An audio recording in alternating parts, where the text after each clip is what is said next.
Axşamınız xeyir. Bayaq bir video ilə rastlaşdım, ona görə bu videonu çəkirəm.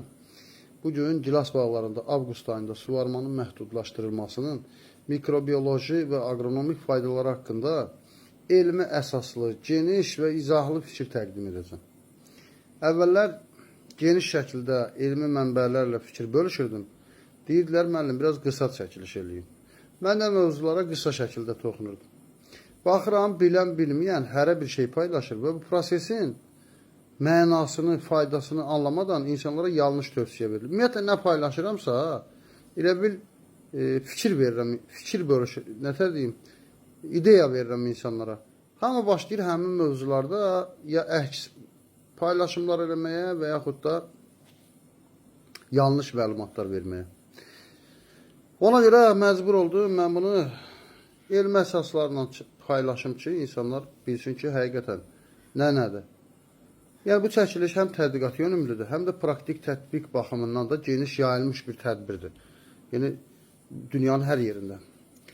Belə, deməli, avqustda gilas ağaclarında suvarmanın məhdudlaşdırılmasının və ya dayandırılmasının mikrobiyoloji və agronomik faydaları.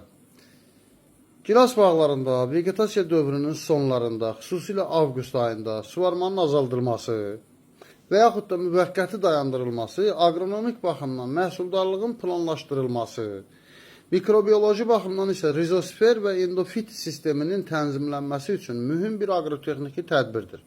Bu yanaşma məhsul növbəliliyi, generativ orqanların təşəkkülü, vegetativ inkişafın balanslaşması və mikrobiyomların adaptasiyası baxımından faydalı hesab olunur. Və Kanada alimləri xüsusilə bu mövzuda geniş araşdırmaları var, internetdə də araşdıra bilərsiniz. İlk öncə agronomik faydalarına toxunaq. Vegetativ inkişafın tənzimlənməsi.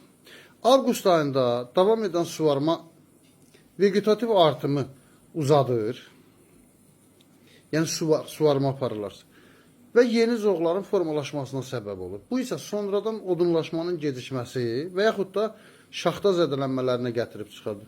Və yaxud da çıxarılmasa belə budama ilə aradan götürüləcək yersiz budaqlar əmələ gətirir. Suvarma azaldıldıqda isə vegetativ inkişaf dayanır, mövcud zoğlar sərtləşir və fotosintetik enerji meyvə gözlərinin inkişafına, meyvə gözlərinin təşəkkülünə yönəlir. İkinci məsələ, yəni elə meyvə gözləri, generativ inkişafa təşviqi. Gilas ağaclarında çiçək tumurcuqları iyul-avqust aylarında formalaşır. Kanadalı bir alim, Noir adında bir alimin araşdırmasına görə. Bu dövrdə su stresinin tətbiqi, çiçək orqanlarının inkişafını artırır. Çünki bitkini vegetativ artımdan vaz keçirdirsənsə, bu halda bitki generativ proqramını aktivləşdirir. Belə deyək ki, növbəti ildə daha çox meyvə verən gözlərin əmələ gəlməsi avqustda suyun düzgün bir şəkildə idarə olunmasından asılıdır. Üçüncü məsələ, ağacın fizioloji tənzimlənməsi və dözümlülüyün artması. Kontrollu su stresi ağacda abiotik streslərə dözümlülüyü artırır. Yəni şaxtıya, duzluluğa, müxtəlif xəstəlik və zərərverici patogenlərlə qarşı da dözümlülük artırır. Necə?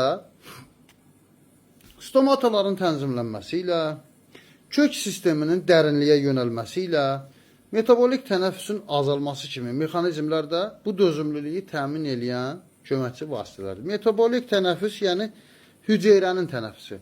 Hüceyrələrin enerji əldə etmək üçün üzvü maddələri parçalayıb, əsasında glikozanı.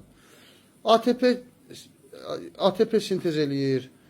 Yəni, bu prosesin adıdır. Metabolik tənəffüs bu deməkdir. Bu proses oksigenli, oksigensiz formalarda baş verə bilir. Burada da glikoliz baş verir. Glikoza 2 molekul pirivata parçalanır. Pirivatın mitoxondriya keçidi zamanı baş verən digər məsələlər var. Mitoxondrida pirivat asetilə çevrilir. Sonradan mitoxondrida Krebs dövranı başlayır, yəni sitrat dövranı.